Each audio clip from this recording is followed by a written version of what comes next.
Туугандар, ассаламу алейкум. Азыр биз Поряң деген шаарга келдик, экскаватор көргөнү. 145 2019 жылкы 8600 моточаста экен. Состояниясы аябай жакшы. Айта кеткен нерсе, бул өзүнө жазып алган экскаватор экен. Мочевинасында үзүп койдум дейт 1 жылдан бери. Где-то $2000 бердим дейт. Иштеши жакшы дейт, эч кандай проблема жок дейт.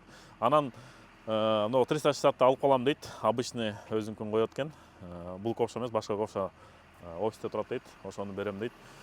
Анан бул өзүнө могу бул жакта эчтеке палеттерди көп көтөргөн себептен мондай жазып алыптыр да, вилла жерден чыгарып туруп кошуп алат дейт да. Бирок бул өзүмө керек дейт. Муну алып калам дейт. Мынакты кайра полный алып туруп, жерде лестницасын кайра вартеп берем дейт. Азыр жазганын карабайсыңар, монун виллага эле өзүнчө лестница кылып кирме чыкма дейт да, көтөрүп жүрбөй. Жакшы кылып алыптыр. Сварка кирген жерлери жок экен, состояниясы жакшы. Азыр бир сыра айдап көрдүк.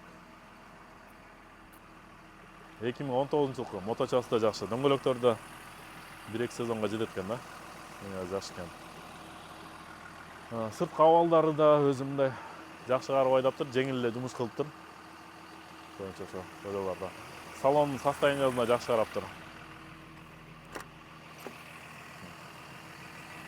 Таза. Өзүнүн тапчкасы менен кирип отуруп айдадык азыр. Өзүнүн тапчкасы бар экен. Канча жаратса болгон состояние салондору да аябай жакшы экен да. Буюрса ушул экскаваторду алып кетебиз. Жакты өзүбүзгө сатылат. Анан жакын арада чыгарабыз рекламаларга, баазын полный эзептеп туруп.